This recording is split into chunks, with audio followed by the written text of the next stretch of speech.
Hello, everybody, and welcome back to the WTF1 Podcast, the first ever race review, non-race review that's ever hit the channel.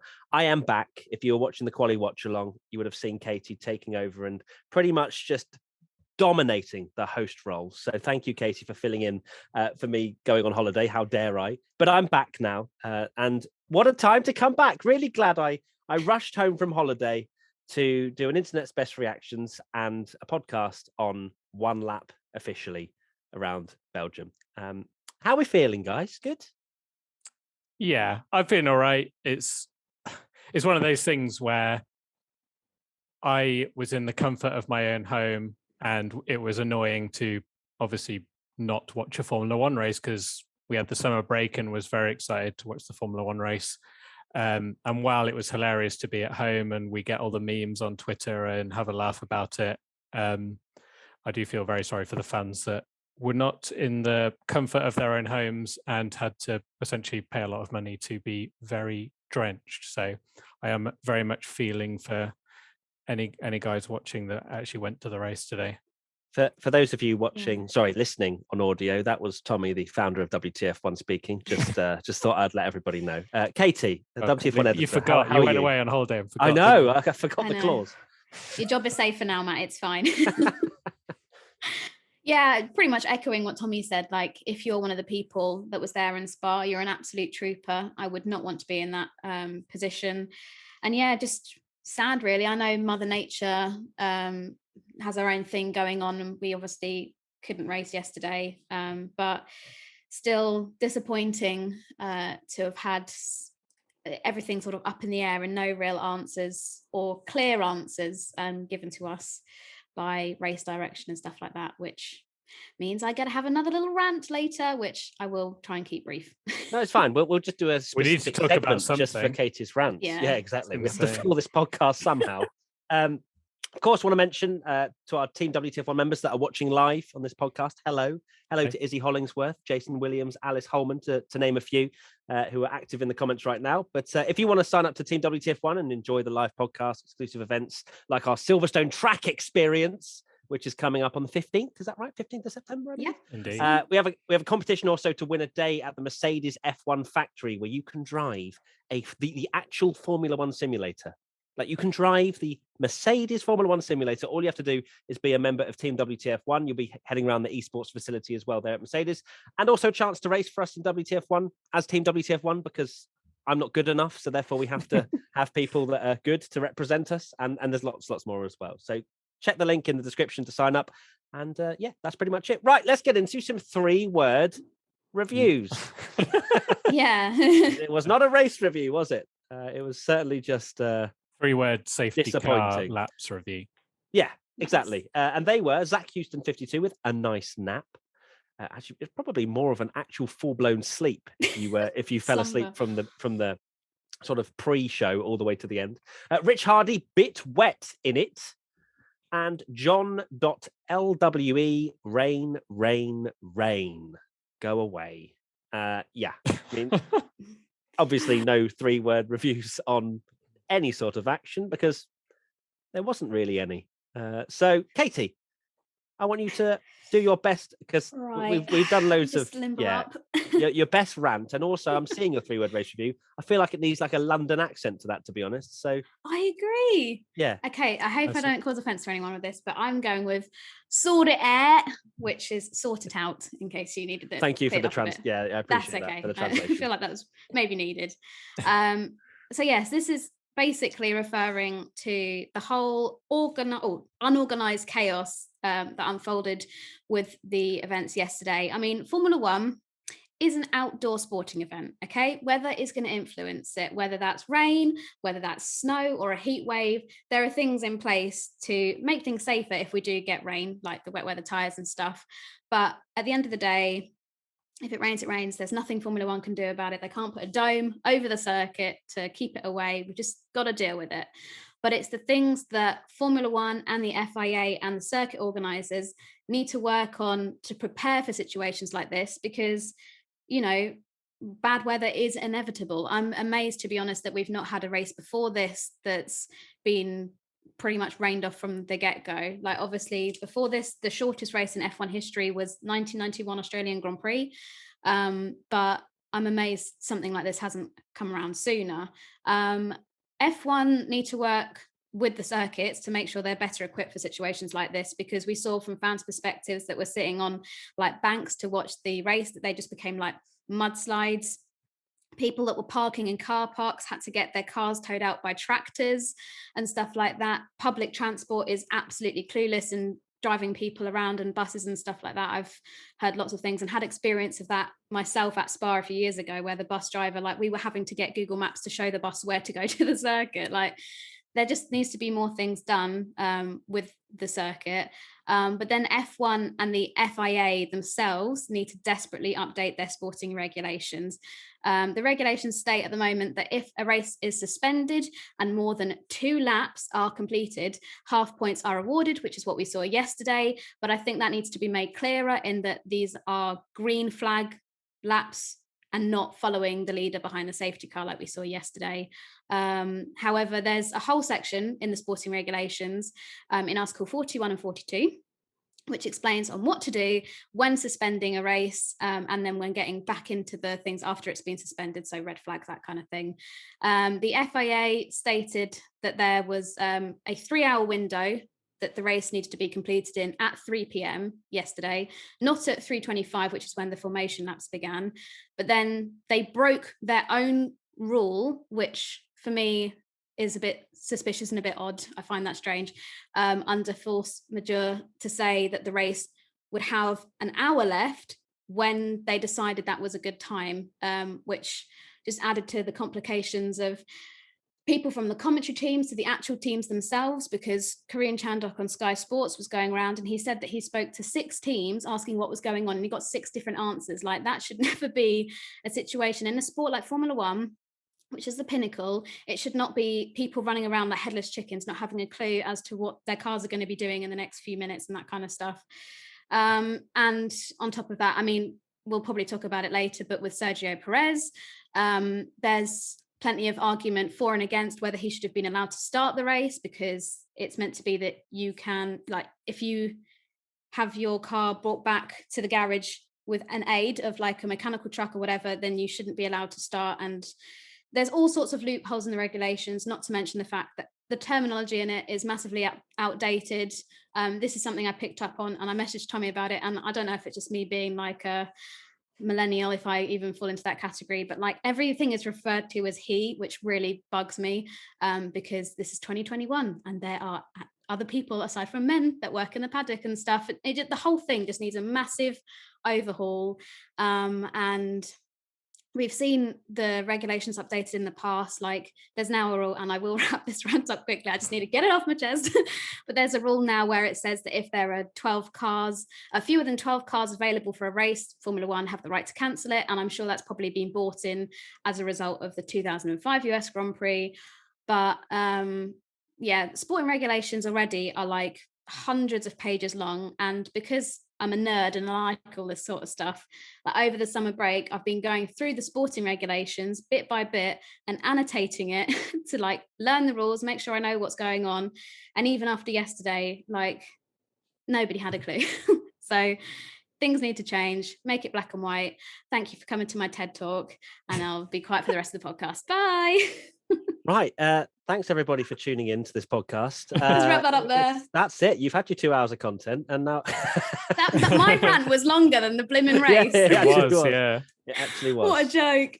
Well, I don't know how to really follow that, to be honest. But yes, it is. You know, Formula One is very much outdated in some of its areas in the regulations, and it just, obviously, with now and in 2021, we get the benefit of hearing some FIA team radio, which we've never ever heard before. We never knew how headless of a chicken, you know, the head of the FIA were in previous years gone by. We don't know if they're running around, you know, like the SpongeBob meme with fire everywhere and whatever, or if it was, you know, completely and utterly fine and dandy with the likes of Charlie Whiting and stuff. So I don't want to be quick to judge that Michael Massey is doing a horrendous job, but at the same time, when we're being given this information, you go, oh, wow, they actually don't know what they're doing.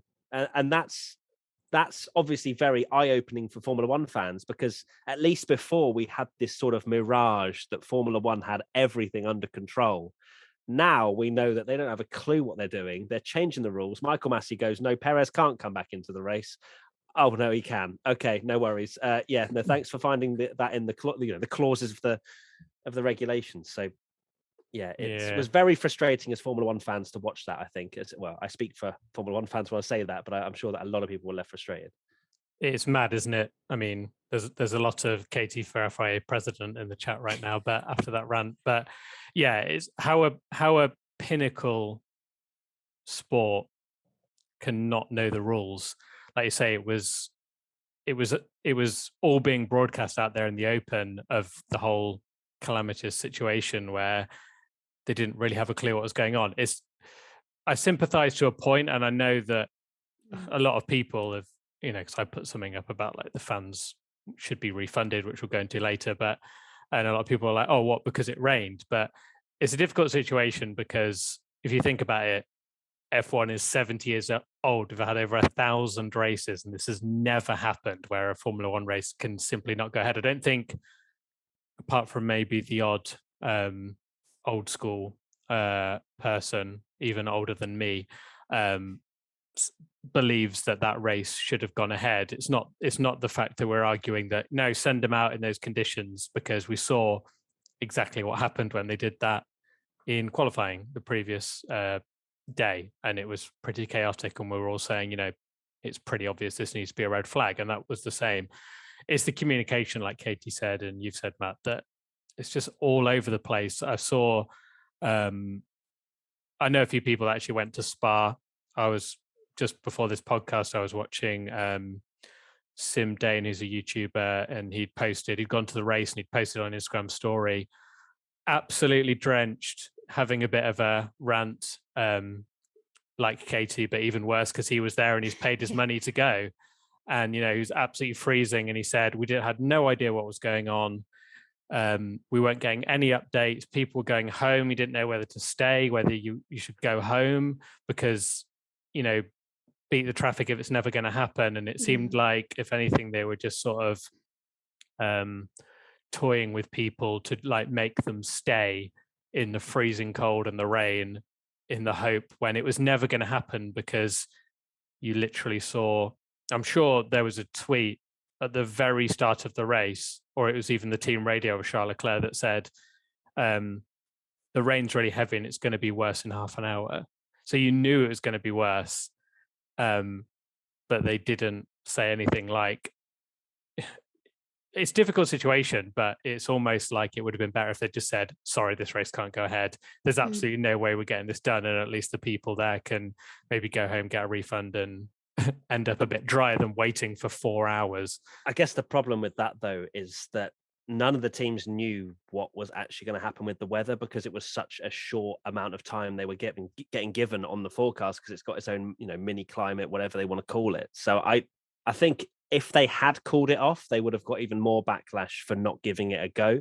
So I'm a little bit of in both sides, really, because obviously it is a shame that the fans didn't manage to see racing, but I think a lot of them wanted to stay there anyway to see whether or not it would go ahead. Because of course, they could leave if they wanted to, but then of course, they were then. I saw some tweets saying that people were leaving the track, and then they found out that the race was going ahead, but they just couldn't be bothered at that stage, even though it didn't actually go ahead.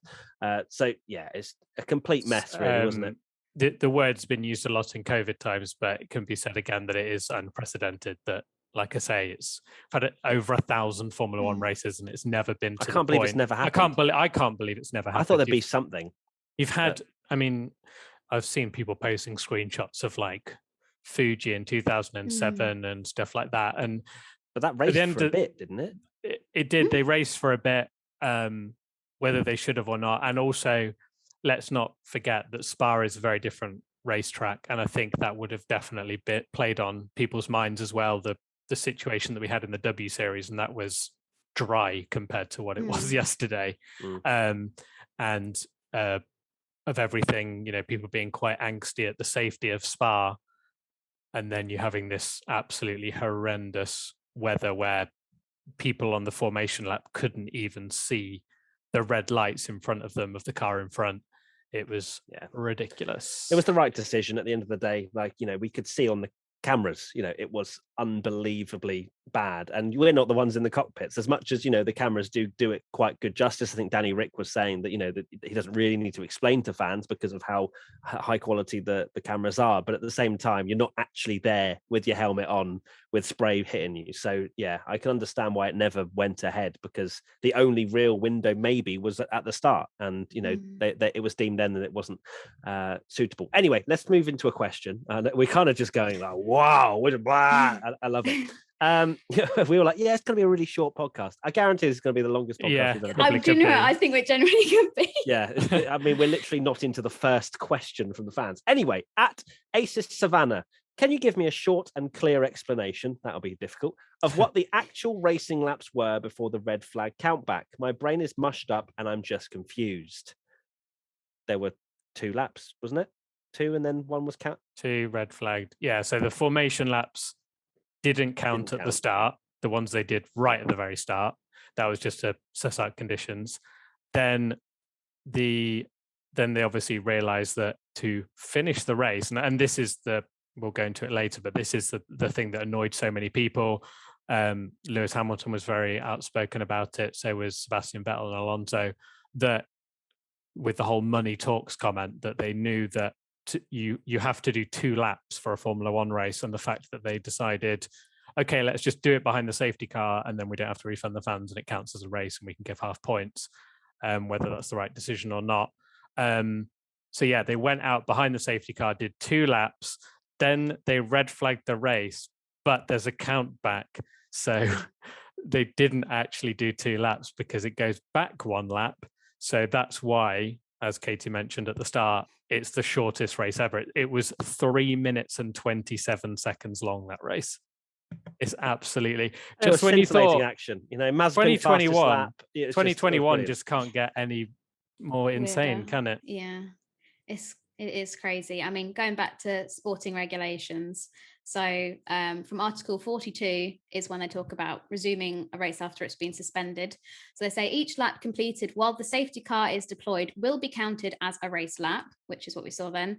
And then if the race cannot be resumed, the results will be taken at the end of the penultimate lap before the lap during which the signal to suspend the race was given, which is why we technically had 3 laps, because Verstappen went round twice and then crossed the start finish line for a 3rd lap, and then it was red flag, so it counts as the more than 2. But why on the final classification, which is like the final results and that sort of set in stone, it says that it was after 1 lap, and it is like the 6 kilometers or however long Spa. How long is Spa? 4 kilometers or something like that? 7. I don't know. Or maybe it's maybe it was 6. 7, I think 4 miles, 6.8 or something. Yeah. So that's why that's the distance of the race on there. And like Tommy said, was 3 minutes 28 or something for the length of the race. So it's just, there's so many rules that have sort of clashed with each other that just proves that the sporting regulations need to have a proper overhaul, because it just gets silly. Because then, like we said, the leader has to have completed more than 2 laps, but then that's cancelled out by another rule in the Article 42 later on, where it says that the penultimate lap is, and it's like it just becomes so stupid that now it could be, I don't think it will happen, but a team might even protest this and say, well, it's not fair that our rivals are getting championship points when technically you only did 1 lap. If anybody was to protest it, I would have think they would have done it by now. And if it's going to be anyone, it's likely to be somebody like Alfa Romeo or someone like that. They did a statement today, which I must admit, when I saw team statement from Alfa Romeo, I was like, oh God, here we go. This is it. This is the protest. But it was just them saying that they were disappointed that they essentially gave out points and called it a race. And they were, I guess they were probably, I guess they were the only team that were outspoken, essentially arguing against F1, because F1 themselves were trying to cover themselves a lot. And, I saw some things where Lewis Hamilton was very vocal with his money talks comment, and they used half of his statement to be like, talk about how great the fans were, but ignored the bit where Hamilton was basically roasting F1 and saying that it was an absolute joke that they made all the fans wait there and not going to give them their money back. So, yeah. And also, can I just say, I'm not a fan of people going, oh, well, Lewis Hamilton, you get paid so much. Why don't you pay them back yourself? It's not Lewis Hamilton's responsibility. Just because he's the only driver that's got the balls to say that they should have a refund, people are like, well, why don't you give him one? Well, why don't all the drivers come together and do it? Or F1 themselves? It's just, that really grates on me when people attack Lewis like that. No British bias. It's just... The problem I have with the refund thing, as much as, I think they definitely do deserve it, is the fact that it doesn't come from Formula One, it comes from the circuit, and the circuit rely on ticket sales. And they're screwed. So, and if they refund the fans, they are probably dead in the water. So I don't know. Obviously, I don't know their financial situation, but I know that that's the problem. It's not like Spa can go, here you go, there's 100 million or whatever, back to the fans. Like, it's just... Yeah, I don't think it's probably 100 million, but you get the gist. So I think it's going to be a very difficult thing for fans to get that because I guess do you refund just for the Sunday? I guess you do, and then how does it work if you bought a 3-day ticket? And I don't know. Anyway, I don't think it's going to go ahead. I don't think they'll get refunded. I think it's just, unfortunately, what's happened in 1 in 1,000 races, as you say, Tommy. I'm sure there's something in the small print as well that's like, if weather disrupts a session, like you F1 aren't liable because exactly. Well, that's exactly what Lewis was complaining about. That and Sebastian Vettel, there was a bit of team radio. There was a question actually way later, so I guess we'll just talk about it now. But about will fans be refunded? I mean, Sebastian Vettel was very cynical when they told him that they were going behind the safety car, and there's a bit of team radio where Sebastian Vettel goes, it looks wetter than before, why are we going out? Oh wait, TV money. And then and then said something along the lines of I can't afford to... They said like, oh, the race director will listen to you if you want. And he said, well, I can't afford to pay the race director the money that he's going to get from the TV. So it wasn't just Lewis Hamilton, it was Sebastian Vettel. Unsurprisingly, it was those two, sort of the older statesmen. They know speaking up, and they know that their teams are not gonna fire them or anything, and they can just say what they want now because they're legends of the sport, so they can just say what they want. And it was funny to hear Sebastian Vettel just basically say, well, everyone knows why you're doing these 2 laps behind the safety car, so you can tick off a clause and move on, and you're covered.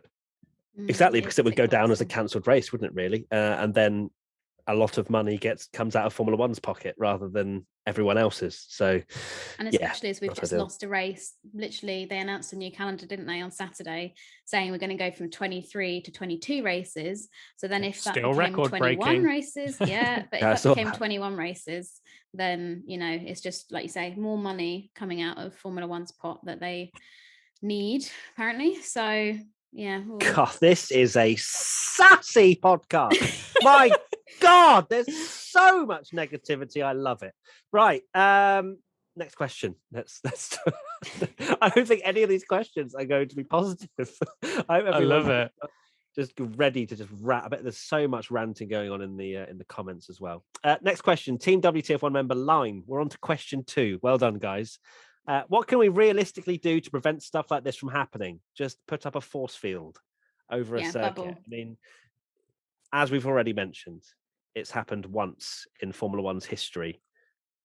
It's probably not going to happen for a very long time. Watch it happen at Zandvoort. Yeah, I was going to say. It's predicted rain. Is it actually? Rain. Yeah, and everyone was like, "Oh God!" It's funny how the narrative has changed from rain. Yeah, now everyone hates now rain. Everyone's like, "No." We're like, yes, but not too much. Not too much. Just a little drizzle. We want to choose the quantity now, not just. Yeah, my only thing with this is, there's definitely some hindsight involved, but obviously they've got their TV radars, and they know kind of that it's going to rain all day.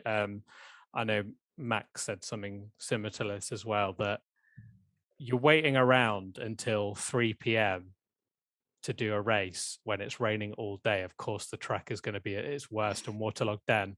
And I know it's a TV nightmare to reschedule things quite late, but they had a Formula 3 race that day. They had a Porsche Super Cup race that day. If I was a fan and people are like, oh, you saw the F3 race in Porsche Super Cup. They've not paid £200 to see the Porsche Super Cup. Do you know what I mean? I would be like, why are you not putting Formula One first and making sure that race happens in the better conditions? I know it's hindsight because, there might have been a gap in the radar later, and then it would be like, well, why have you scheduled the whole thing? But I wonder to stop this happening in the future. Maybe it's something for them to think about, to say, if it's scheduled biblical rain all day and it's not really raining that much in the morning, that on the Saturday they say, to avoid another Spa 2021, get to the circuit early. We're going to do the Formula One at 11 a.m, 12 p.m, and get the race done, because, and unfortunate for F3 and Porsche Super Cup, but at the end of the day, people have paid their ticket price to see the Formula One. So I guess I understand it from an attendance point of view, but I know that they wouldn't do it for TV. How could you communicate that with all the fans as well? And you'd rely on everyone having Twitter and stuff these days. Exactly, and the amount of people that aren't on Twitter, lucky. So many people would miss the race if they're watching on TV. So I can understand why they don't do that, unless it was literally on the run up to the whole weekend and they can put it into every advert. But it just seems like it's almost covering. If you think they've had it before, where like qualifying at Suzuka, there was the hurricane or the tsunami or whatever it was, and they ended up doing the qualifying Sunday morning, and it's been put on, it's been communicated, so it can happen. It's whether that's the lesser of two evils, isn't it? I guess that you have a race at 12 p.m. and some people miss it, or you have the absolute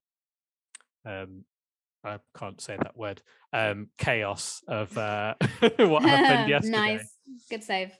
Yeah, I think I do sympathize with Formula One in that circuits like Spa have a microclimate, and we've seen it a million times before where it says rain, 80% chance of rain predicted in the race, and then nothing happens. So like, obviously the weather and predicting what's going to happen is incredibly challenging, and so I can see why Formula One held out till the very last moment to try and provide some sort of racing action for the fans. And I do genuinely believe that they were doing it because they wanted to give us racing action. But yeah, there comes a point, which is why I was thinking, oh, well, thankfully they've done this 3-hour time frame. If we haven't raced by 6 p.m. local time, then we're not getting a race. So then when they announced, actually, we're going to like pretty much pause it. I was like, no, this is literally, you're undoing all of the semi-decent work you've done before now, because it could be that we're sat around for like another 4 or 5 hours. I know things will get dark, the sun will set, the moon will rise, all this sort of stuff. But yeah, I just think in the future, as bitter of a pill as it is to swallow, they need to say, right, weather conditions aren't going to improve. We're going to put a 3-hour timer on, as much as like, it could be just chance that the rain stops bang on 6 o'clock, but that's just a risk we're going to have to take. And if we haven't got racing by this time, then it's cancelled. So I don't know. I'm not a fan of. I didn't even know in the lead up to this that it was a 3-hour time limit. I thought it was a 4-hour time limit, and all of a sudden it's a 3. And I'm not a fan of it, to be honest, especially with the fact that the clock starts when the beginning of the race is. Yeah, because how long was Montreal? Was about over 4 hours, yeah, wasn't it? It was over 4. And I thought it was brought in to make sure it doesn't have another one of those, which I can understand. But when you're restricting to 3 hours, that doesn't give you much of a window. And then, doing this whole like, okay, actually this rule, we're going to change it because we actually don't like it that much. It's the most confusing thing. Anyway, I'm trying to... I was going to say 5.3, sorry, Matt. 5.3b of the regulations say, should the race be suspended, see Article 41, which is the race suspension bit. The length of the suspension will be added to this period for up to a maximum total race time of 3 hours. But then they were like, you know what? Nah. We're just gonna change the rule book here. Right.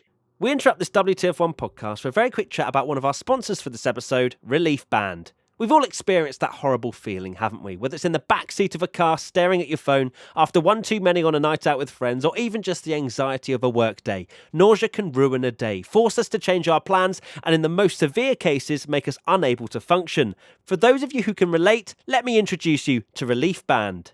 Even if you don't get nauseous often, I'd try Relief Band for the anxiety benefits alone. It's the #1 FDA-cleared anti-nausea wristband that has been clinically proven to quickly relieve and effectively prevent nausea and vomiting associated with motion sickness, anxiety, migraines, hangovers, morning sickness, chemotherapy, and so much more. Anyone who deals with nausea knows how awful it is. You don't need me to tell you that. The product itself is 100% drug-free, non-drowsy, and provides all natural relief with zero side effects for as long as needed. How it works is Relief Band stimulates a nerve in the wrist that travels to the part of the brain that controls nausea. Then it blocks the signal your brain is sending to your stomach, telling you that you are sick. It's not a product you want to miss out on. It'll bring you peace of mind and help you never worry about nausea again.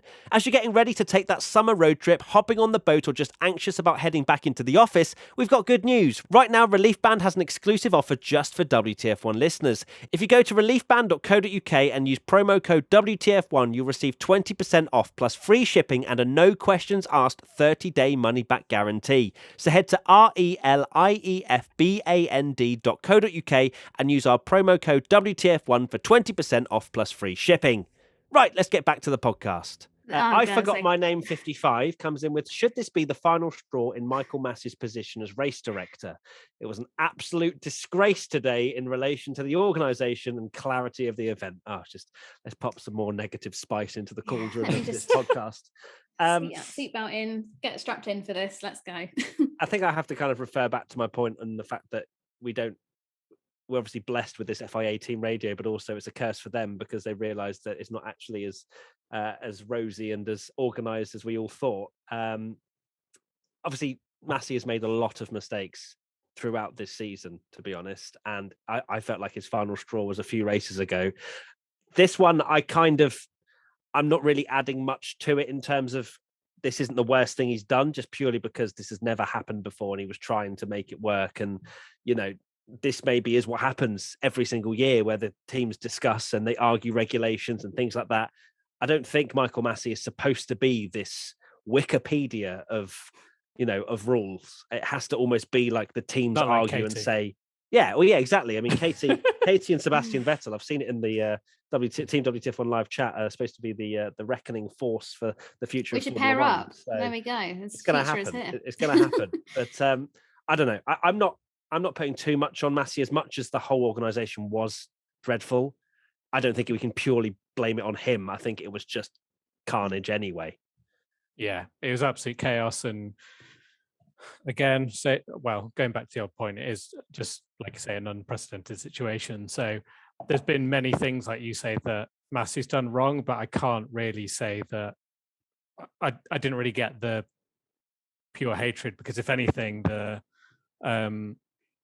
more annoyance was Saturday, when he didn't call the red flag, and you think, okay, you're endangering the drivers now. This is a bit silly. He's done the opposite, and everyone's having a go at him again. I don't personally agree with that. Although the amount Katy knows the rule book, maybe she's the one that's going after his job. Well, you heard it here first. No. As long as you still come on our podcast, Katy. Yeah, I was going to say. There you go. But yeah, I'm fully aware, as much as I joke and be like, I could do his job, I don't think I could do his job. It must be incredibly difficult to have so much pressure on your shoulders, not only for the safety of the 20 drivers on the track, but... Oh. Yeah, go on, Katy. Sean. You were saying? Michael Massey's intercepted the call. Yeah, literally. Hello, Yeah. Michael Massey's coming for me. He's taking your job. I was waiting for you to be hacked and like your window just like, and then Michael Massey like joining from the FIA. Anyway, Katy, you were saying, try again. I'm so sorry, guys. So I was saying it's not an easy job. I don't think I could do it, but there's certain things that he could have done better this weekend. That's just fact of clearly, you say he might not know all the sporting regulations. He should know it. He should know it like the back of his hand. He should be able to recite that document with his eyes closed. Like, should have spent the summer break like you reading it. Yeah, exactly. I've annotated a Google Doc, for God's sake. It's got different highlighted colours. It's very organised. But we shouldn't be in a position as Formula One fans and Formula One media to be questioning like how good the race director is at his job. Like I said, I'm sure it's an incredibly challenging job. I don't envy him at all. So much pressure, but it just shouldn't be happening that we're coming on this podcast every week questioning his decisions or, his clarity that he's given answers in and saying, oh, well, let me just check this and let me just check that. I mean, maybe it is time for him to step down at the end of the season or something like that, or maybe make it a job for two people rather than one, because we were talking about it on the Saturday podcast after quali. Charlie Whiting did such a phenomenal job, and that must be most difficult shoes to fill because he just had so much respect from everyone in that paddock. But maybe it is a case that they need two people in that position to have a bit more clarity, especially as we go through, like, we're going into a new regulation change next year. Like, there's even more stuff that's probably going to change. And I don't feel entirely confident in having someone like Michael Massey guide us through that. I'm sure he's a lovely bloke. In fact, I saw him at the Formula E in London, and I got to admit, I was like, oh my God, I hope he doesn't listen to the podcast and recognize me, because I might you have a red dot on your forehead. Yeah. I was like, oh God. But yeah, it just doesn't seem right that we're constantly questioning his ability race after race. And it's not a case of like, oh, it was this weekend he was bad. It's like, it's becoming, like you say, a regular thing now. But I don't want to start a bloody hate campaign for Michael Massey. I think we're very much on the way. But I'm sure he is, he is good at his job, but he has some bad days, a lot of bad days. Yeah, you make very good points, Katy. I just love the way you wrap them. Like you'll kind of say like, oh, I'm sure he's a lovely, kind man. However, he is terrible at his job. It's brilliant. But yeah, it's interesting because obviously he's not the only person that's making these decisions. He's just the scapegoat kind of person. He's the one that everyone can blame. So maybe it's just the whole inner workings. Maybe it's not just his decisions, it's also the team that he chooses to have around him as well, because you see those shots and it's not just him discussing what's going on. So clearly there's something going on in that whole thing, and it needs to be changed. Anyway, moving Question on. Question 4. Prun 69. I haven't even had my 3-word review. All yours, Tommy. Are Pirelli's wet tyres to blame, says Prun 69. Should the wet tyres raise the car more than they do right now? Less aquaplaning? Should the tread pattern throw the water more sideways than up in the air for visibility? Well, Prun, I think you've asked probably the 3 worst people that don't have any aerodynamic sort of prowess. But yes, I think they should be higher, because it sounds like you know what you're talking about. Anything further to add on Pirelli? I mean, let's blame everyone. Let's start blaming Pirelli now for the cancellation. Maybe Pirelli should send out the refunds to the fans. Heard it here first. Now, I think it could be something like Pirelli develop an extra wet tyre. Obviously, we've got the intermediates and the full wets and stuff, but the wets are already technically extremes, aren't they? They're already technically extreme wets. Like, I guess it's just how much more can we do? A paddle boat. That's the next step. Yeah, this question, I did actually see that Andrea Seidel answered something quite similar, and his view was that even if you had, Porsche Super Cup or go-karts or anything on that track, they would not have been able to race. So well, we saw the go-kart in the gravel, didn't we? Yeah, exactly. The thing as well that I've seen a lot of people mention with Spa is you saw it firsthand, that it's the visibility, if anything, and because it's lined with trees, it just sits, all the rain just sits there on the main straight. It's and fog, I think isn't it? Yeah. And I think if you had that much rain at Paul Ricard or something, you might be able to do the race, because you've got so much runoff, the visibility might be a million times better. But it was just, unfortunately, and again, this is why it's hard to blame too much of like Michael Massey and the organizers. It was no pun intended, the perfect storm. But it's kind of a pun, I guess, but not meant to be. But come on, Tommy, let's not joke about the weather. It's still very raw, and we're still all very affected. Don't dampen the mood. Sorry, guys. Oh dear. I'll see myself out. Ah, Jesus. Anyway, Okay. My 3-word review. What a farce. Let's carry on with the negative. What a farce. I've definitely overestimated the amount of questions that were needed in this podcast. Yeah, we needed one. What did you think of the race? Well, Actually, it wasn't a race. John Cars. Actually, I was just going to get straight into it. It doesn't need explaining, does it? What a farce. That was it's around the results, the points, etc. I think the questions will kind of drive discussion anyway. At Tijon Cars 22, are half points fair for what felt like a parade? Agree that there should be some reward, but this doesn't seem the right answer given we didn't even have half distance. Well, we race around Monaco and they get full points. So, I mean...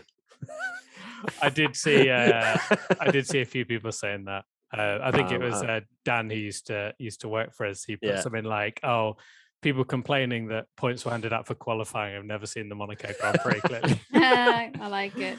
But back to Tijon's question.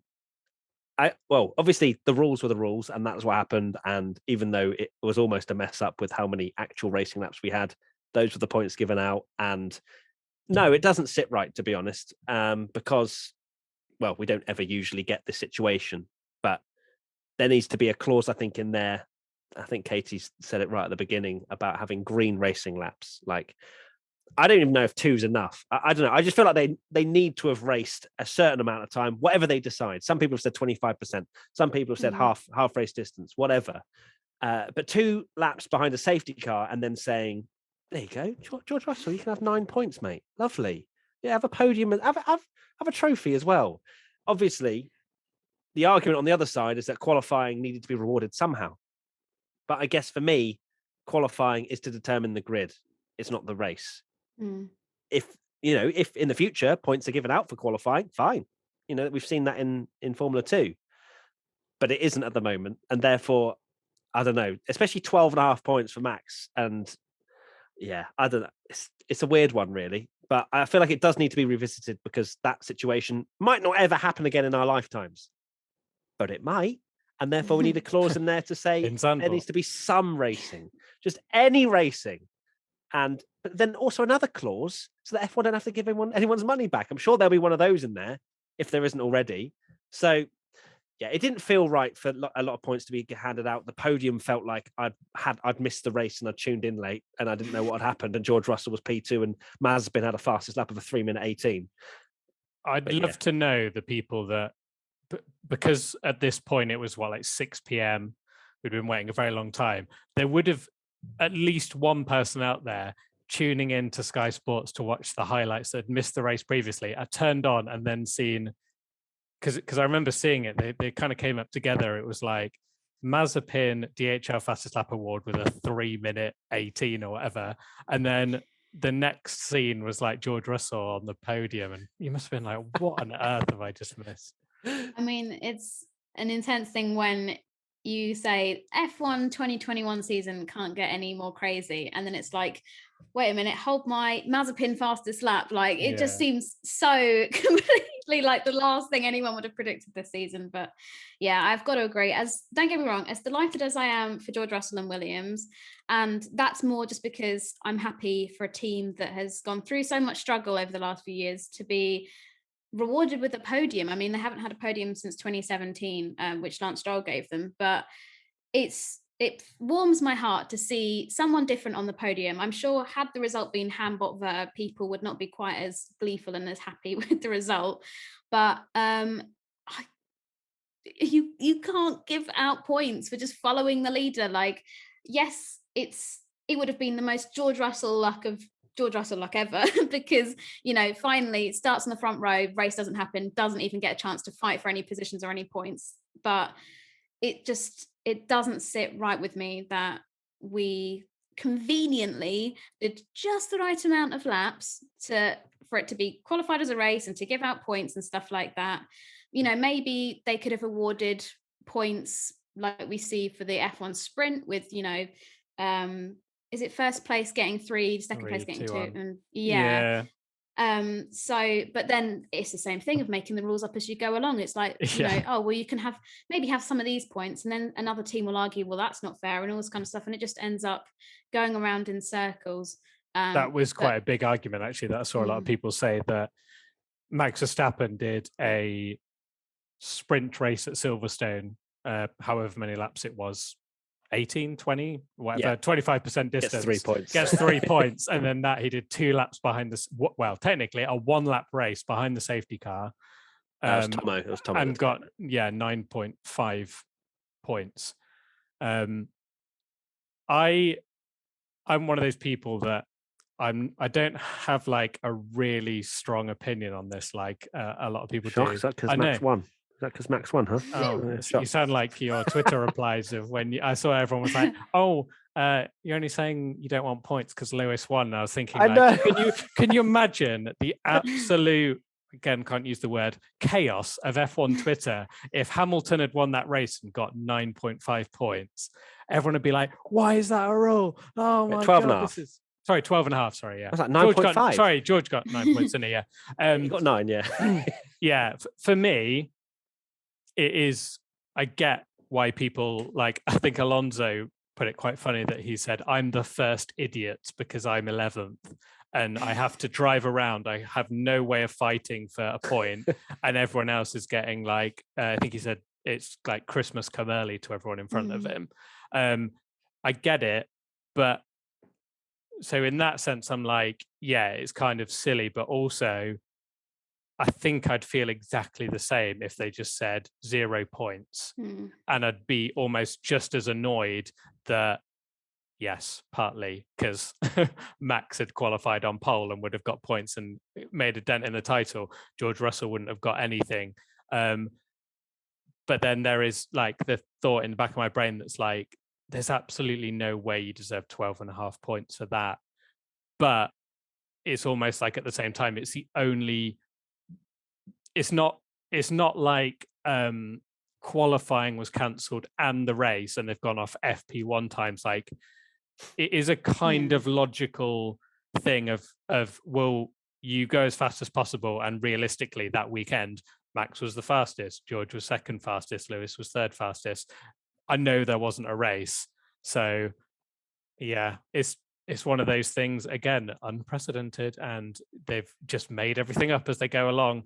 But I think they do need to rewrite the rules because like we said earlier, yes, they may have done that race back in 1990, but they're not going to be doing that race anymore. So it could be, without going all eco, especially with, like global warming and the apocalyptic rainstorms that we're having like every now and then and the crazy weather. I personally wouldn't be surprised if this did happen again. So I think they need to make sure they are actually prepared for it. And actually preparation would be good. And rather than making it up on the spot, which is not good for anyone because it just takes away the sort of integrity of the sport when things are just being made up on the spot. And back to what you said earlier, back to what you said earlier with the team radio of the the Jonathan Wheatley is his name, the Red Bull team manager, asking, so what's the situation here? Are there points? Aren't there points? Do these laps count? Do these not? It just makes the whole sport just look silly. Silly. Right, next question from Team WTF1 member R Done 0. My question is, which race was more stupid, 2005 USA Grand Prix or 2021 Belgian Grand Prix? I think the USA Grand Prix because they actually made an actual legitimate decision to not install a chicane. So, yeah, USA for me. I would argue that at least the 2005 US Grand Prix was a race. However, for me, that was, like you say, it's a dry race. They could have prevented that quite easily. It wasn't like, I know this race was stupid, but it was like the equivalent of if they could say, oh, just put the roof on the track. And they were like, no, we've got to keep the roof off. No, we've got to keep the roof off the track. We've got to carry on and we'll just wait for it to dry out. And then it doesn't dry out and gets cancelled. 2005 US GP, like you said, they had a solution. So the question being which race, I guess, 2005 will go down as still the most farcical race, but I think this will be up there. Will be remembered as a farce with that. Yeah, I think it's probably not too fair to compare like a man-made drama, like with the tyres, compared to Mother Nature just having a mare. So I'm gonna go with US Grand Prix. But at Good. least then the fans did have a race, as much as they didn't want to. No, I Sorry. think that's actually worse than not having a race, was having that Yeah. race where the two Ferraris could dominate. Next question from, actually, no, it's not a question. We've finally It's- made it to my race review. Okay, we're 4 hours in. Tommy, give us your 3-word review, please. Mine is bittersweet George Podium, and I had to Google whether bittersweet was 1 word or 2, and apparently it's 1. So bittersweet George Podium. Allowed half a point. Okay. Half a point, thank you. Yeah, bit of a shame, isn't it? I mean, Williams on the podium, incredible, but it's just a bit of a shame that it had to be that way. With not a race, basically. There's not really much more to say than that. Obviously. Oh no, we haven't actually spoken about it not being a race. Maybe we should dive into that. yeah. No, but please. I mean, he clearly deserved to have a brilliant weekend because he put himself, in P2. I mean, what a race for you to do it where there's actually no race, because the talk in our qualifying podcast was how far is he going to drop back, and when you have 2 laps behind a safety car when no one can overtake, the answer is none. So he was fine. So it's kind of, amazing for Williams, really happy for them. Just what a shame it had to be that way. Yeah, it is. I think it's more bitter than sweet. Obviously, I'm really happy for Williams in the sense that, they've managed to have a breakthrough result. They're very much secured P8 in the championship now. So they get a bit more money, even though they say they don't need it. Giovinazzi win at Zandvoort confirmed. Oh God, it's going to happen, isn't it? It's going to happen. It's going to happen. Firstly, I'm really glad he didn't win, because that would have been, as a Formula One fan, you don't want to see someone's first, either it's not a pun, their first sort of victory or their first podium, even through those sort of conditions. In my opinion, it did feel very much kind of, what's the word? Hollow. Anticlimactic. Climactic? Is it climactic or climatic? Climactic. Climactic. Yeah. I've always called it climatic. I don't know why. Anyway, anticlimactic. Because, you want to see George, what he could have done from P2.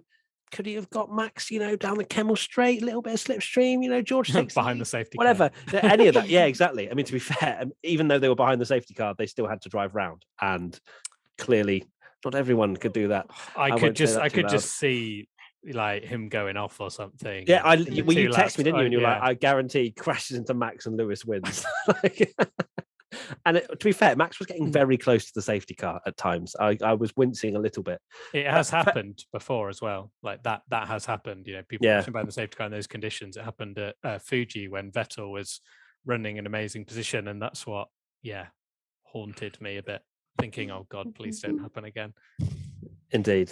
But yeah, I'm glad that George didn't win. I'm a bit sad that he got a podium, to be honest, just purely because of the fact that I wanted him to race for it and, come over the line and be celebrating. Oh my God, the euphoria. Didn't get that. I'm sure George will still take a podium. We move. Yeah, I'm happy that Williams have managed to pick up some silverware, but like you say, these guys want to be racing, although it's good to see that qualifying and having such a sublime qualifying result has been rewarded in a sense is nice, but it doesn't fill the void that has been created in our hearts from not seeing him fight for an actual position.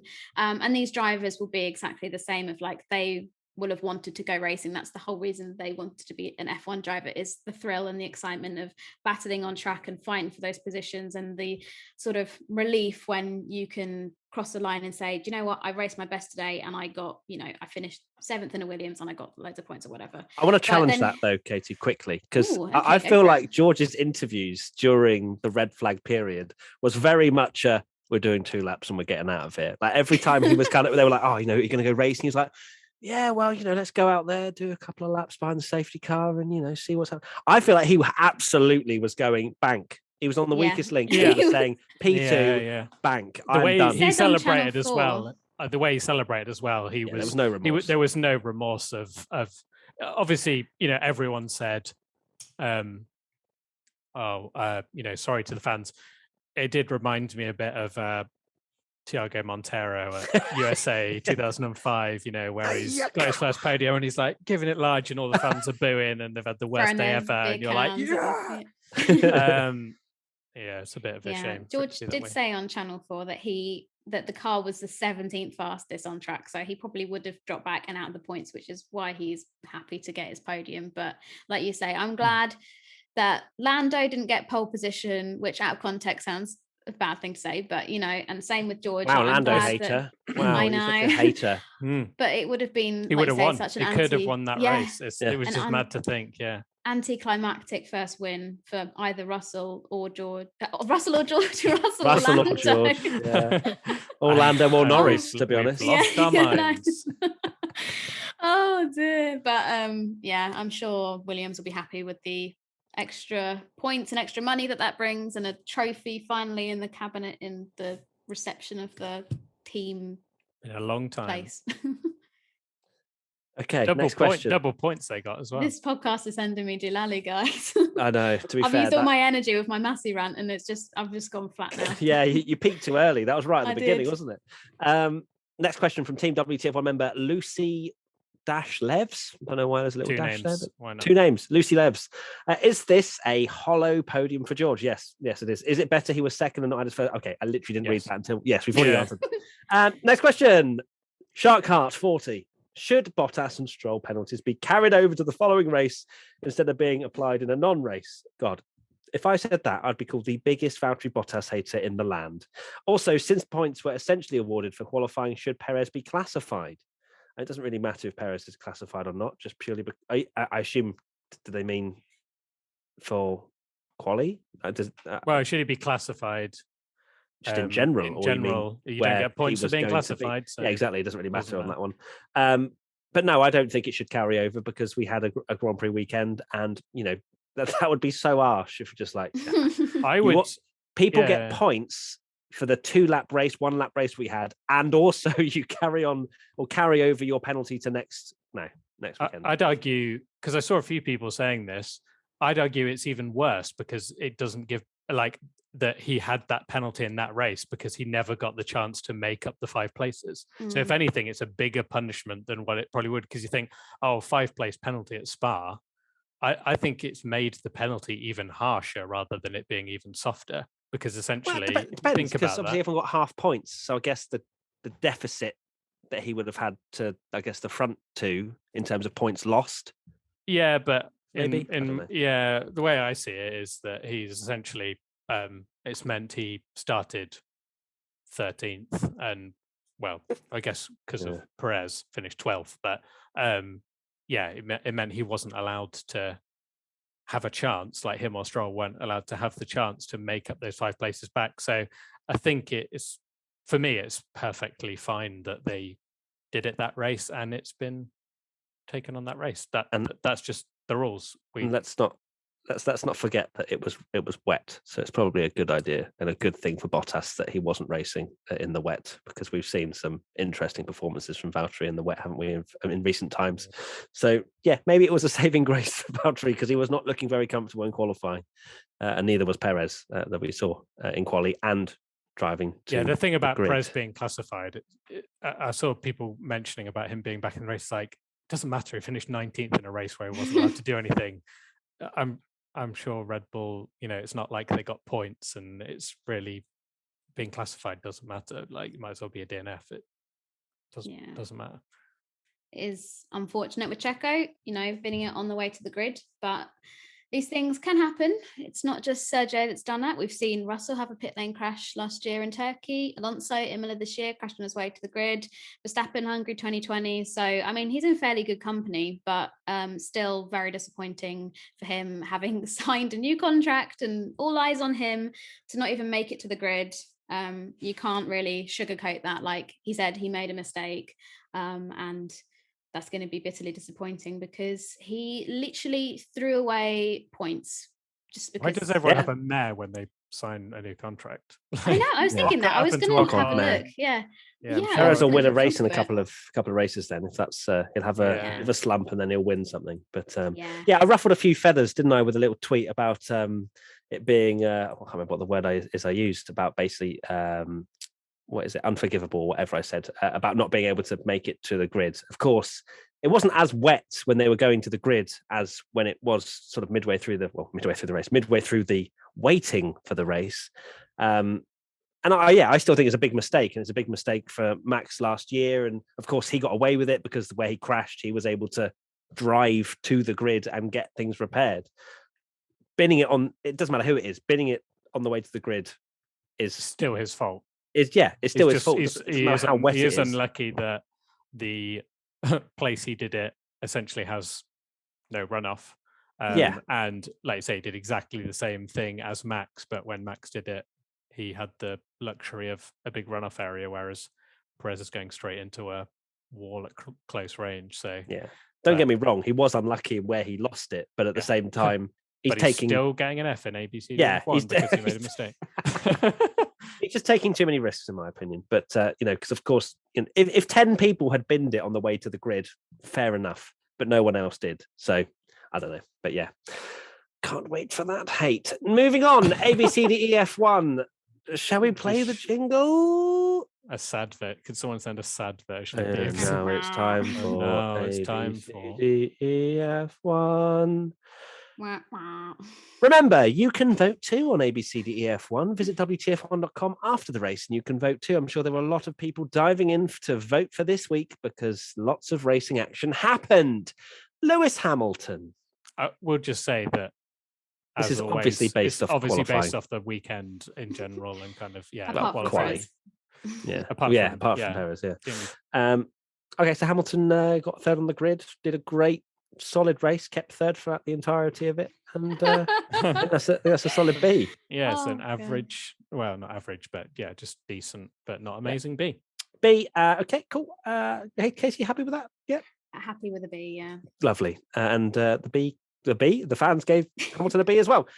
Valtteri Bottas is getting the D. Damn. Happy birthday, going Bottas. That way. Oh God, no. He's getting my D. Yeah, 100%. Yeah, definitely. For God's sake, this is going to be cut so badly. Yes, a D for Valtteri Bottas. Okay, yeah, you're giving Bottas a D. Okay, and the fans gave Bottas the D as well.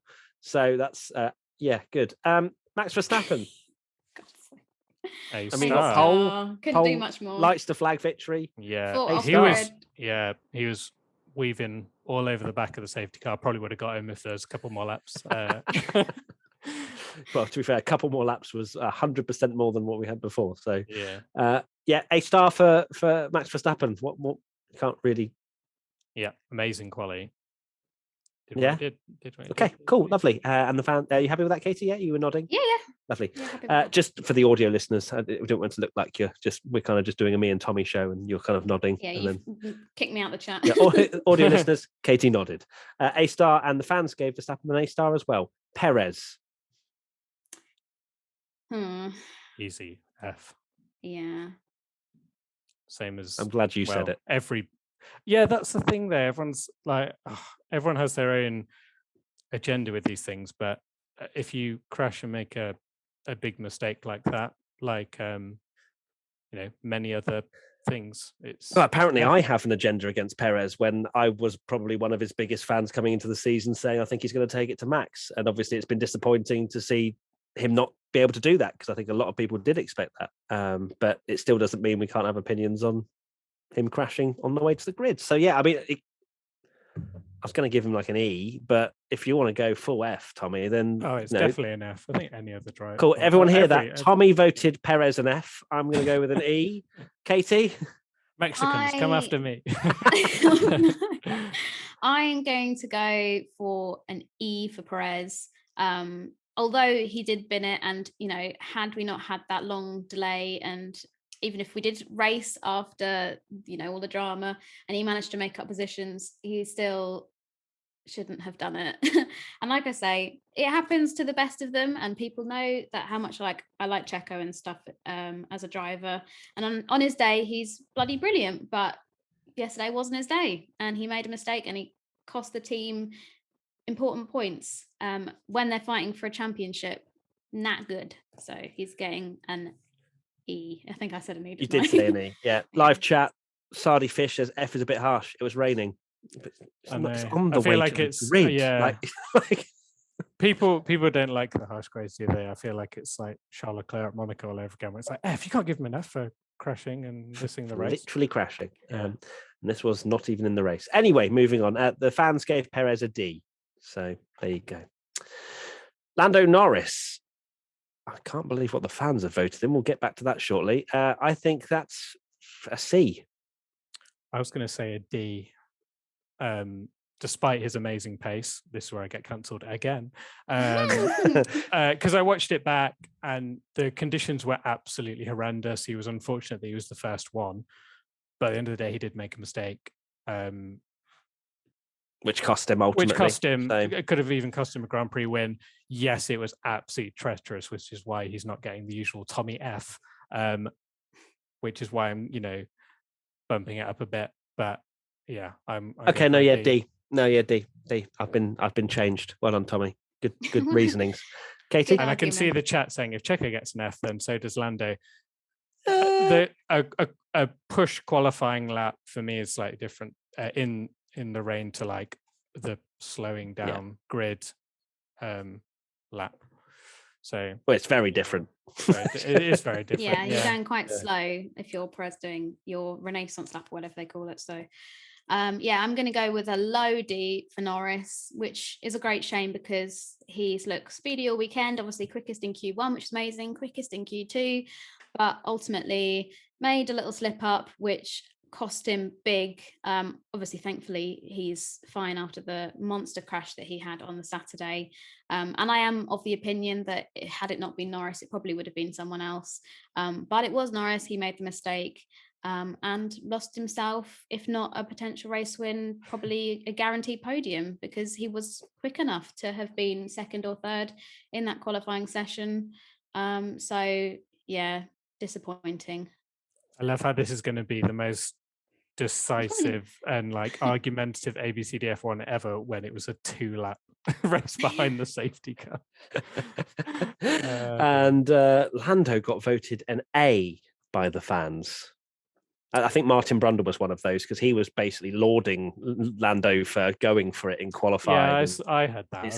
It's a champion's, he crashed, but it's a champion's driver. Would you be saying that if it was, anyone else? Yeah, anyway.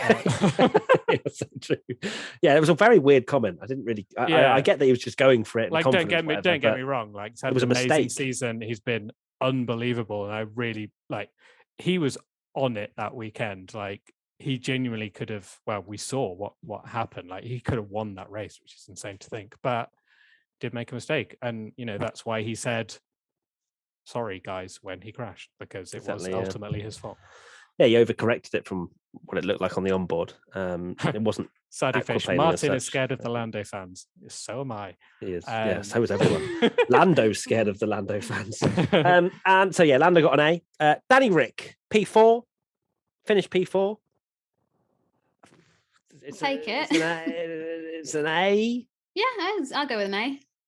I've gone for B. What has that man got to do? No, to be fair. Yeah, I mean, it's difficult because if Lando had actually qualified, Lando was probably on the front row. I said that in the qualifying watch on that he probably would have been a second off Lando's time. Yeah, so maybe he was quite. There was a big gap between Lewis and Danny Rick. Okay, B. Tommy, you're doing great here today. Oh, thank you. Tommy, like handing you money under the table. I was going to say, no, I'm just feeding off his negativity. I'm like, I love the one lower grade. Come to me, Tommy. Okay, that sounds good. I'm going to stick with an A anyway for Danny Rick because oh God, Tommy's spitting out his water. We've been fairly critical of him throughout the season. He's obviously gone through his struggles, but P4, best ever quali result with McLaren. Yes, Lando could have been even quicker, but he wasn't because he made a mistake and put himself in the wall. Danny Rick did not. So I'm going to go with an A. The way you Lando said that was fans, please incredible. be kind. Yeah, I guess. Yeah, it's difficult. It's You difficult to really Give him judge it, something isn't when it? he does well, you know? Yeah, and B means good. Well done. I think the McLaren was really good in the wet from what it looked like. Anyway, like really good. Obviously, Lando was fastest in Q1, Q2, and clearly the package was there. It's a high B, but it's not an A. Yeah. Okay, the fans gave Danny Rick an A. Charles Leclerc, C. It's a bit average, wasn't it? C. Yeah, I have no idea what Ferrari even did that race. They were I think just they were 8th and 10th, was it, or something? Yeah. Carlos got the last half point. Woohoo! Yeah, people with OCD not enjoying that championship. Oh, I'm table really now. not stressing Horrendous. it. Not stressing it. You're not stressing it. I love it. No, I just don't like the look of it. But yeah. Yeah. Oh dear. At least so far anyway that it's not that Hamilton and Verstappen both got a half point. So it's we at the moment not having a situation where one of them can win the title by half a point, which would be pretty peak 2020. Well, not yet. You don't know. Yet. You never know. We might get another race. We get a new rule, and then Zandvoort's only 20%, and you get 0.1 of a point, and then it's ridiculous. And then someone wins the title by 0.1 of a point. Yeah, 1/16 of a point. Okay, yeah. So we're going what were we talking about? Leclerc. Charles Good. Leclerc, C, yes. Yeah, and the fans gave him a C as well. We'll give the same to Sainz. Yeah, and the fans gave the same to Sainz as well. Sebastian Vettel, P5 on the grid. Lovely little. I don't know what I was saying then. Lovely result from him. But yeah, didn't really get to see what he could do in the rain. But A. Yeah, got to give him an A, especially his teammate who I bigged up massively in my quality predictions as this wet weather master. Yeah, I went for P2 and such an idiot. I should have gone for George Russell and Williams. What an idiot. Well, yeah, right. Now, can we talk about my top 5 prediction for George Russell? Oh, no. No, we can't. We're moving on. Why can we not talk? I wasn't You're there. so far off. You're closer than you were. Everyone was like, "Oh, Matt, what are you on? Oh, yeah, George." It is so funny, isn't it? The predictions that especially after what I found really funny about that is you had done that, and it's like the last race, Ocon won, and you're making a prediction that's a little bit out there.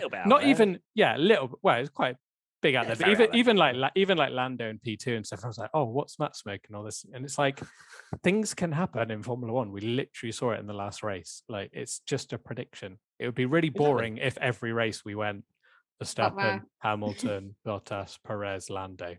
Some people forget that we're just Formula One fans having a bit of fun and we have opinions. And it's mad, isn't it? Despite an hour and a half of negativity on this podcast, we are just having fun. We are having great fun. Oh, dear. This is a safe space. It's fine. It only goes out to a few thousand people. It's all right. Yeah, only a few. Okie dokie. So Vettel got an A from the fans as well. Lance Stroll. D. Yeah. He missed his final quali lap, didn't he? Which I guess is somewhat down to the team as well. So a D, I think, is fair. Yeah, not really a brilliant weekend for him, is it? Was he unlucky? Yeah, I didn't actually realise that he was unlucky because of weirdly as well. He actually finished dead last because he got a 10-second penalty. What did he get that for? They changed his rear wing. wing. Yeah. Oh yeah. You weren't allowed. And then Ferrari changed their tyres and then changed them back, and they were like, "Oh, don't worry, we didn't notice." They said that they broke the rules, but they basically changed it, so it's fine. Yeah. Mad, isn't it? I think it's still even if it's a high D, it's still a D for Stroll. Okay, and the fans gave Stroll a D as well. Pierre Gasly, was it P6? Yeah, P6. Pierre Gasly absolutely destroying Yuki Tsunoda. Once again, standard, isn't it? Yeah, I think it's an A for Gasly. Yeah, I think so. Yeah, an A. Would have been top 5 had Russell not been absolutely on it, which I'm only slightly sour about because he's completely ruined my predictions for this week. Which we will reflect on that shortly. Pierre Gasly got an A from the fans as well. Yuki Tsunoda. D. Did you say B or D? D, obviously. Okay. If you Don't said say B it like from that. being out in Q1, Don't say it gonna like that. say- You are the Yuki Tsunoda fanboy. you can tell Tommy's getting a little bit. I'm not that you delusional. know, a little bit Yeah. aggravated. Is old Slightly. Tommy there? Mm, It is yeah. very much going downhill for Yuki. It is. Out in Q1, wasn't he? He said that he had the car to. Didn't he say basically say he said that he had the car to get into Q2, but just didn't drive well enough, which is Not quite what you want. concerning. Yeah. At least make a racing driver excuse up. Jesus. Yeah, I think he's running out of them, to be fair. So yeah, a D for Tsunoda, almost verging on E, to be honest, at this stage. But the fans gave him a D. Fernando Alonso. He was actually a bit poor in qualifying. Bit poor. Got beaten by Ocon quite comprehensively. Because I hyped him up again like Stroll. I put him in my top 5. Where did he finish in the end? Was it 11th? 11th. Tuesday? Because Yeah, of like people binning it and whatever. Yeah, so I C. expected more. C. Yeah, C. Fans gave him a C. Ocon, B. B. B. B for the fans as well. Raikkonen. What a miss. Like, he was just He just had so nightmare after bad, nightmare. wasn't he? Yeah, not great. He's almost an Eve, like for me, because I'm giving him an E as well, Tommy. Let's get on that negativity hype train. yeah, Just get all the negative energy out now, so we're and this really in a good isn't- mood for next week. you know, he's getting. Did he get out qualified by Mick Schumacher? He Mick did, Schumacher? He did, And yeah. Kimmy's the one that, you know, in those experiences, not that, you know, clearly I've given Yuki Tsunoda a D, but, you know, you're kind of like, oh, it's absolutely horrendous conditions. They're rookies, blah, blah, blah. Kimi Räikkönen should not be having an absolute shocker. Yeah. He's a world champion. He's a world champion, yeah. Yeah. Awful. Especially because Giovinazzi had pretty decent. It wasn't anything special, but like a lot further ahead. So yeah, Kimmy's getting an E for me anyway. E for me. I think so. It's got to be an E. He said on Thursday on Media Day, Alfa Romeo's got to stop making mistakes if they want to beat Williams or something. I was like, well, mate, you're the one making the mistakes, so you got to be careful what you're saying there, mate. Don't qualify 18th. Yeah. Or 19th. crash into the pit lane. 19th. And he's I don't make the rules. So the fans gave Kimi Räikkönen a D. And we gave him an E. Giovinazzi, C. Yeah, C. C. C. Happy with that, Katy? Yeah. Yeah. One of these days, I just really like to give him a good grade, not just the C. But he needs to do gotta earn anything it. other than not exist. That would be good. Like any sort of TV time would be nice for Giovinazzi. It is to be honest. so true, because he did do amazing things in F2, but how many like crazy races have we had now? Or even that one, like look what George did. Not that I'm saying, you know, he should have been P2, but you know, if he was like 8th or 9th, you know, it's crazy conditions and Giovinazzi's done something incredible and you're like, okay, fair play. Rain is the great equalizer and he's done something amazing, but you just never ever see it from him, which is a shame. So yeah, C. C again. I think he probably had C for most of the season.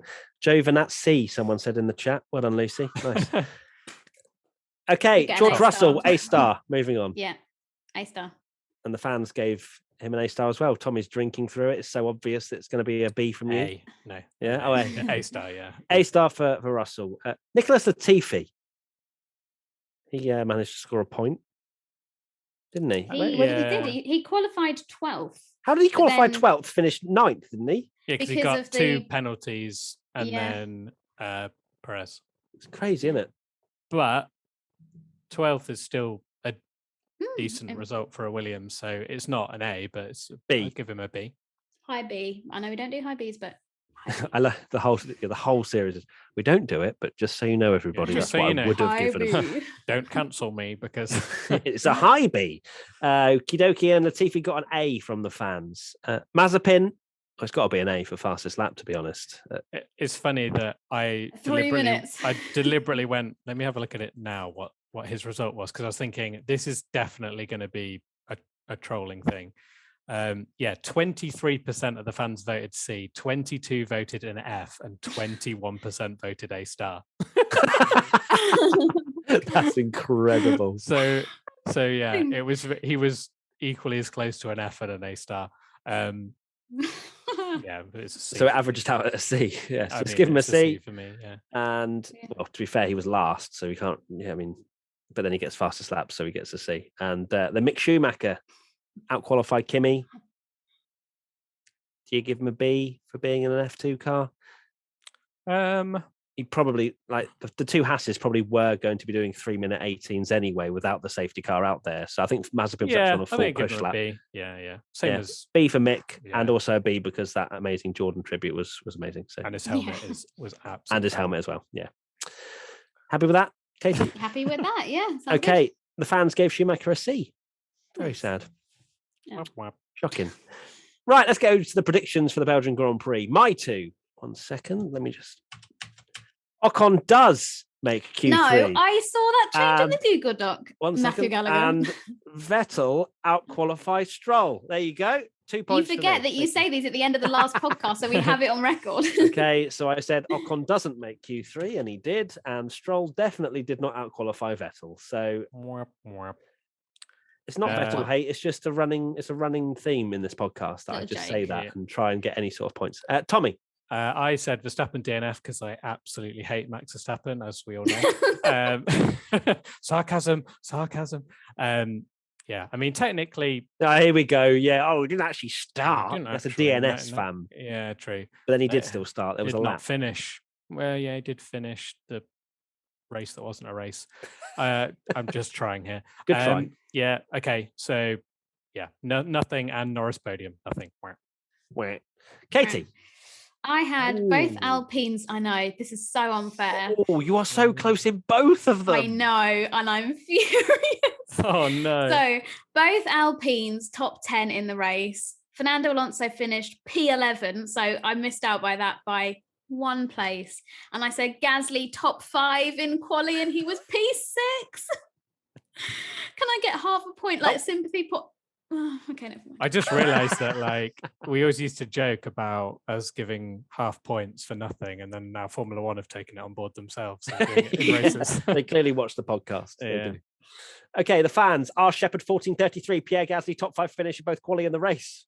Wow, did we pick that up? That is literally exactly the same almost as Katy's. Anyway, that's not happened.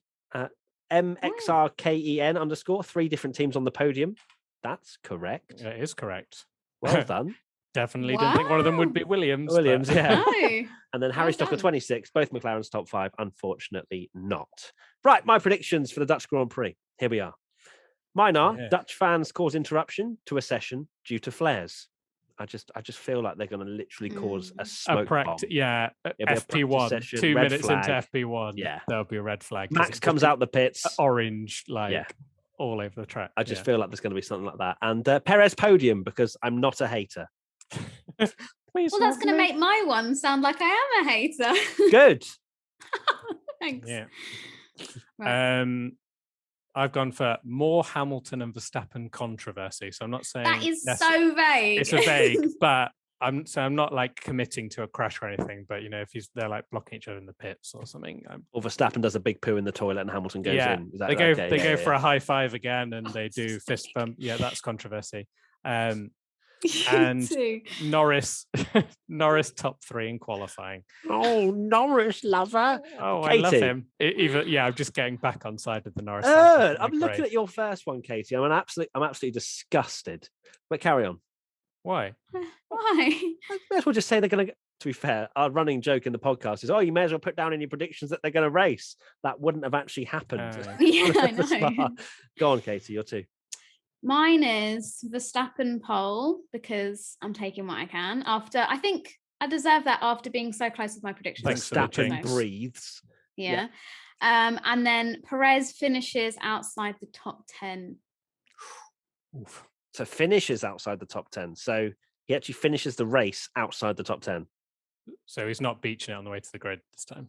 And I want to say, if he finishes, this is on final classification. So this could be a DNF. This could be outside. Oh, okay. All right. So that's what I was clarifying. Everything. Finishes, but so yeah, he's not. His result final classification is he's not in the inside of the top 10. Terms and conditions apply. Thank you. Yeah. The fans, JMS 24, Williams' 3rd scoring race in a row. Right, we need to calm down now as F1 fans. We really need to calm down. They're the only team that have scored double points in the last 2 races, which is insane, isn't it? Imagine saying that. That is redunculous. Blatantly Lewis, no rain. For the love of God, no rain. and Brown 157A signs on the podium. There you go. Lovely. Interesting. Well, wasn't We that don't have to wait wonderful? long to see if that happens. Well, that was a ridiculously long podcast considering. So well done to all three of us for chatting absolute rubbish for a living. I hope you've enjoyed it. Remember, we are just Formula One fans with opinions. And please lovingly respect us all, like we lovingly respect Michael Everyone's Massey. allowed opinions, yeah. You're allowed to disagree. Yeah, Just don't have to exactly. be Opinions are toxic. opinions. And yeah, that's it. Tommy, final thoughts. Ooh, caught me out there. I love your little face. Oh, every time you forget this segment. I am buzzing for the Dutch Grand Prix. I really hope it's dry because might even be there with my people and my with my orange flare. Oh, no, it's going to be me. I'll get that prediction.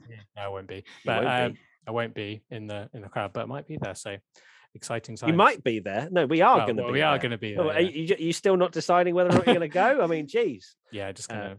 Yeah. Yes, we're going to be all being well. Yeah, fingers crossed. Going to be there on the weekend, which is lovely. Katie, unfortunately, not for you. But what's your final thought after hearing that? Mine is I'm going to go off and cry now. So thanks for rubbing it in. I'll be here manning the base with your orange pillows. With my orange, there you go. That's my contribution to the Supermax pillows. Yeah, definitely a yellow, but yeah, lovely. But there you go. But I hope you have a nice time, guys. Send me a postcard. A postcard.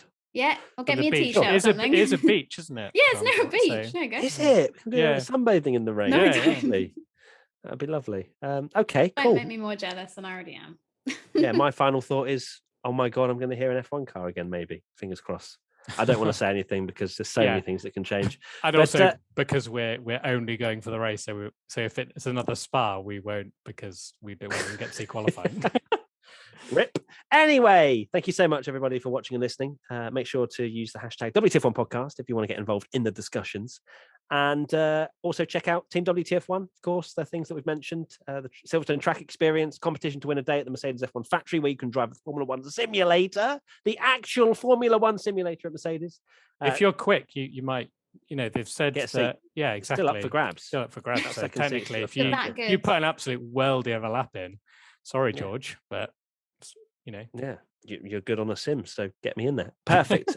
So there you go. And yeah, the links will be in the description. Thank you so much to Tommy, to Katie, and to everybody watching and listening. We will see you very soon for another podcast where myself and Tommy will be probably not on the ground doing it, but we'll be somewhere doing stuff. So yeah, look forward to that. Covered in an orange flare. Bye!